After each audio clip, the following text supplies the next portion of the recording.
Prime minister अपना घर scheme 2026 में अप्लाई करने के लिए आपने इस वेबसाइट पे आना है, अपना घर .gov.pk। ये पहली वाली वेबसाइट आएगी, इसको ओपन कर लेना है और यहाँ पे आके आपने सबसे पहले अपना अकाउंट क्रिएट कर लेना है।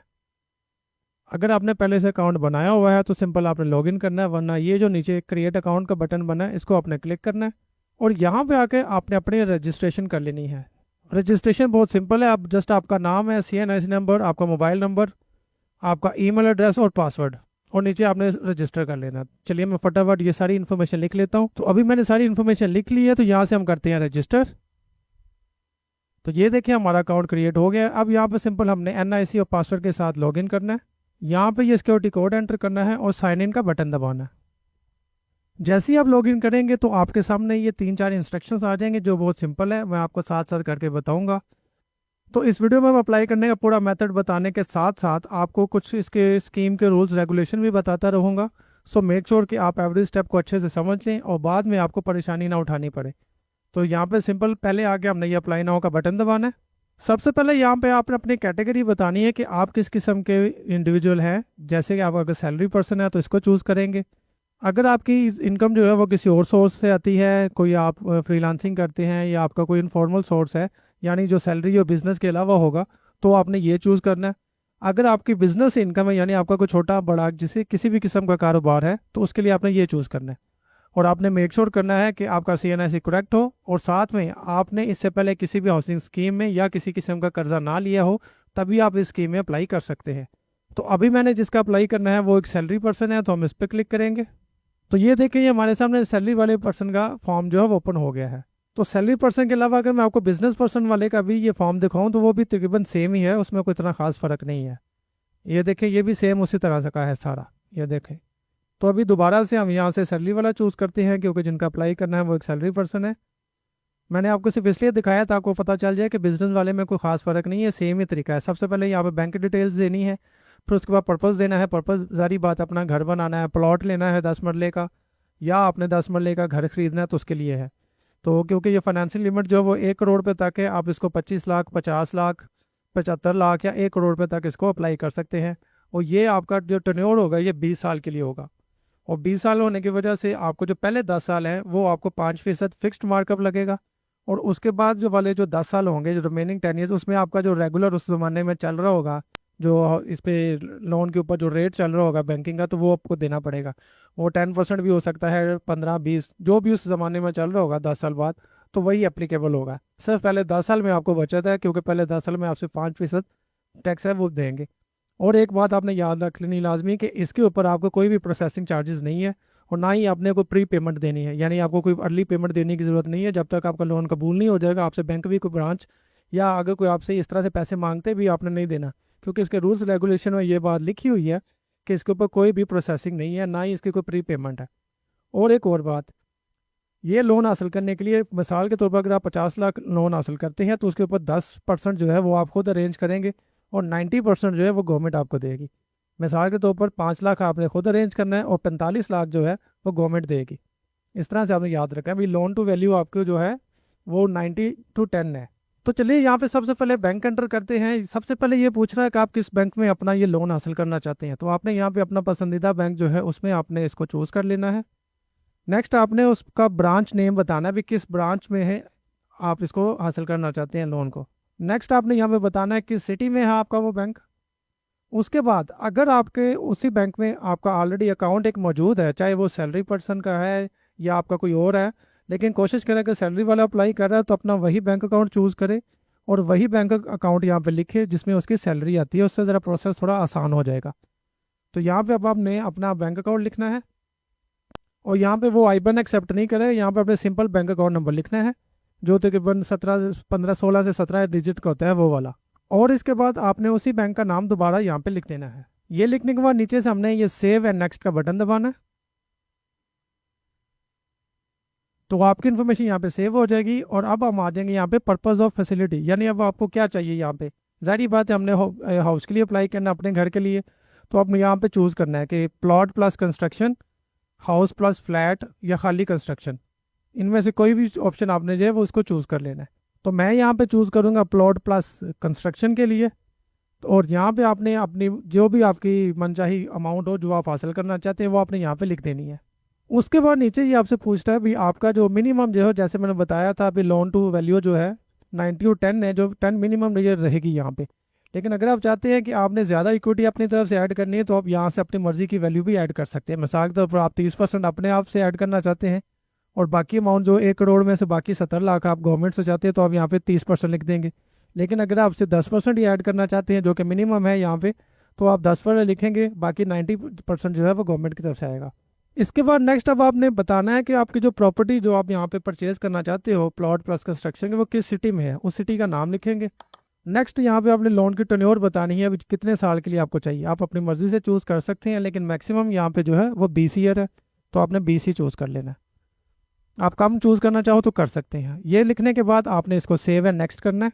अब नेक्स्ट यहाँ पे आपने अपनी पर्सनल इन्फॉर्मेशन एंटर करनी है सारी, जिसमें जैसे आपका CNS इशू डेट पूछ रहा है, डेट ऑफ बर्थ है, ये मैं साथ साथ फिल करते रहता हूँ और साथ में हम इसको डिस्कस करते रहते हैं। जैसे सबसे पहले CNS इशू डेट है, उसके बाद आपकी डेट ऑफ बर्थ है। नेक्स्ट ईमेल खुद से ले लेगा वो। यहाँ पर अब आपने अपना मोबाइल नंबर एंटर करना है जो आपने पहले रजिस्ट्रेशन के टाइम पे यूज़ किया था, आप सेम वही दोबारा यूज़ कर सकते हैं। फिर आपका जेंडर आ जाएगा, आपके फादर का नाम आ जाएगा। फादर नेम के बाद आपने यहाँ पे फादर का NIC नंबर लिखना है। उसके बाद आपने बताना है कि अगर आप मैरिड हैं तो आपके नीचे कितने यानी आपके बच्चे कितने हैं, तो वो सब डिटेल यहाँ पे लिखेंगे। अगर आपके कोई ज़ेरे कफालत लोग नहीं हैं तो यहाँ पे आप इसको ऐसे ही छोड़ देंगे तो ये चल जाएगा। नेक्स्ट अब यहाँ पे अपना मदर का नाम लिखना है। मदर नेम लिख लेने के बाद आपने अपने करंट जो रेजिडेंस है आपको उसका स्टेटस बताना है। क्या वो आपका अपना घर है, आप रेंट पे रह रहे हैं, या आपका रेंटेड अपार्टमेंट है, रेंटेड हाउस है, किसी हॉस्टल में है, या लिविंग विद फैमिली है, या अदर है। तो जो आपके रेलिवेंट यहाँ पे ऑप्शन होगी आपने उसको चूज़ कर लेना है। मैं फ़िलहाल लिविंग विद फैमिली कर रहा हूँ। और अगर आप रेंट पे रहते हैं तो यहाँ पे अपने रेंट की अमाउंट बतानी होगी। अगर रेंट पे नहीं है जैसे लिविंग विद फैमिली है तो इसको आप ज़ीरो ही छोड़ सकते हैं। फिर आपने प्रोविंस चूज़ करना है अपना। प्रोविंस के बाद आपने रेलिवेंट जो आपकी डिस्ट्रिक्ट है उसको चूज़ करना है। फिर नीचे आपने करंट अपना जो है रेजिडेंस एड्रेस आपका वो आपने यहाँ पे लिखना है। नेक्स्ट ये मेलिंग एड्रेस भी लिखना है, तो अगर आपका परमानेंट और मुस्तकिल नेक्स्ट यहाँ पे अपने मेलिंग एड्रेस लिखना है। आप चाहे दोनों सेम भी लिख सकते हैं।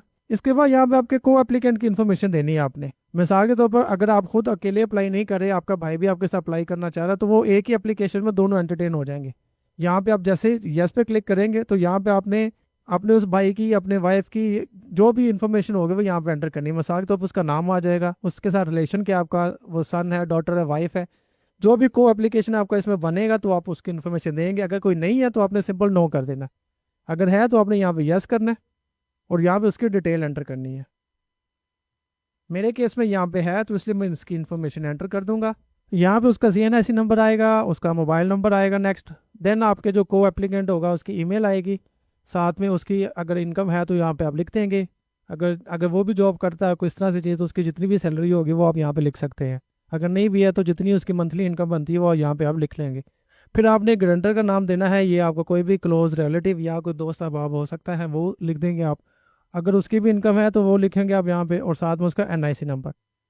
सेव और नेक्स्ट का बटन दबाने से पहले ऊपर अभी हमने अपनी पिक्चर ऐड करनी थी, जो भी हम छोड़ रहे थे उसको भी अपडेट कर देंगे। यहाँ पे आपने अपनी पिक्चर लगा देनी है।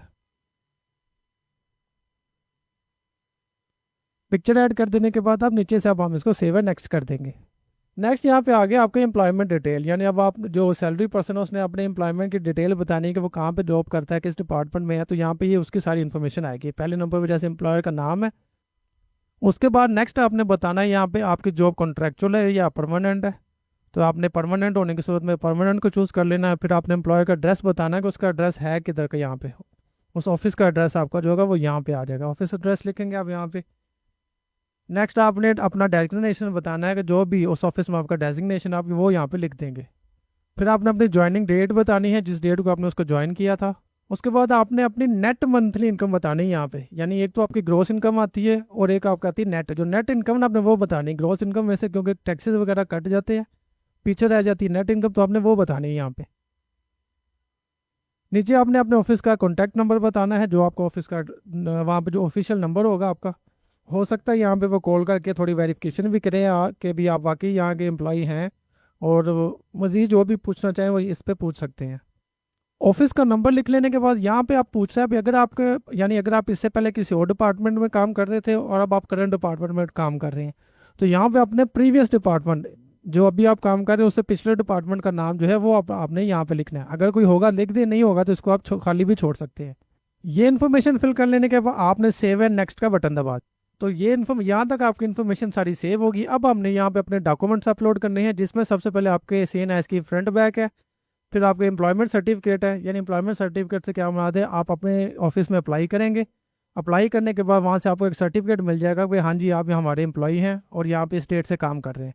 फिर अकाउंट मेंटेनेंस सर्टिफिकेट, ये होता है आपका बैंक अकाउंट का और जो आपने कम से कम पिछले 6 माह का लेना होता है, वो आपको बैंक आपका जारी करता है कि ये आपका अकाउंट हमारे पास होल्ड है पिछले 6 माह से, ये इतनी देर से, वो उसमें लिख देते हैं। फिर नेक्स्ट ऑफ किन का CNS आएगा, यानी जैसे मैंने अपना को एप्लीकेंट लिखा है तो मैं उसकी ऐड कर सकता हूँ, या अगर आप नहीं भी लिखा तो नेक्स्ट ऑफ किन में आप आपका भाई, आपकी वाइफ, आपकी बहन, आपके वालिद साहब, किसी का भी NIC की फ्रंट और उसकी बैक आ जाएगी। फिर यहाँ पे आपकी सैलरी स्लिप अपलोड होगी और ये 6 मंथ की बैंक स्टेटमेंट। ये अकाउंट मेंटेनेंस सर्टिफिकेट होगा, अलग चीज़ है ये भी नोट कीजिएगा। और ये आपके 6 मंथ की जो बैंक स्टेटमेंट, ये अलग चीज़ होगी, ठीक है। इसको आपने मिक्स नहीं करना, मेंटेनेंस अलग से लेनी है, स्टेटमेंट आपने अलग से लेनी है। तो ये जितने भी आपके पास इमेजेस आप इकट्ठी करेंगे, इसको आप PDF या JPG में यहाँ पे बना लीजिएगा, क्लियर सी इमेज बनाइएगा इसकी, और यहाँ पे इसको साथ में आपने अपलोड कर देना है। तो मैंने यहाँ पे आपको सभी डॉक्यूमेंट्स के बारे में बता दिया है कि इनका यहाँ पे क्या मकसद है और आपने इनको कैसे हासिल करना है। नीचे से आपने ये चेक लगाना है और यहाँ से सबमिट एप्लीकेशन का बटन दबाना है, तो आपकी एप्लीकेशन जो है वो यहाँ पे सबमिट हो जाएगी। अब जाते जाते मैं आपको इस स्कीम के थोड़े रूल्स एंड रेगुलेशन दोबारा से बता देता हूँ। यानी ये जो लोन है ये 20 साल के लिए है, जिसमें पहले 10 साल 5% मार्कअप होगा और अगले 10 साल में नॉर्मल मार्कअप लगेगा। उसके बाद आप 25 लाख, 50 लाख, 75 लाख या 1 करोड़ तक का लोन ले सकते हैं, जिससे आप 10 मरले का फ्लैट, 10 मरले का प्लॉट या 10 मरले के प्लॉट के ऊपर अपने कंस्ट्रक्शन वगैरह कर सकते हैं। इसमें आपके कमर्शियल बैंक्स भी शामिल है, इस्लामिक बैंकिंग भी शामिल है, माइक्रो फाइनेंस बैंक भी, और हाउस बिल्डिंग फाइनेंस कॉरपोरेशन भी इसमें शामिल है। इसकी आपसे कोई प्रोसेसिंग कॉस्ट नहीं ली जाएगी और ना ही आपसे कोई प्री पेनल्टी आप पे ऐड डाली जाएगी इसकी। और जो लोन टू इक्विटी रेशो इसमें वो 90% लोन आपको गवर्नमेंट देगी और 10% इक्विटी मिनिमम आपने ऐड करनी है। ज़्यादा आप अपनी तरफ से ऐड करना चाहें तो मैंने फॉर्म के दौरान आपको बता दिया था, आप उसमें ज़्यादा भी कर सकते हैं। तो आई होप आपको इस वीडियो की समझ आ गई होगी कि आपने किस तरह से इस लोन स्कीम में अप्लाई करना है और अपने घर की कंस्ट्रक्शन वगैरह आप कर सकते हैं। तो अगर वीडियो पसंद आई तो उसको लाइक, शेयर और चैनल को सब्सक्राइब ज़रूर कीजिएगा। मैं मिलता हूँ अगली वीडियो के साथ, तब तक के लिए अल्लाह हाफिज़।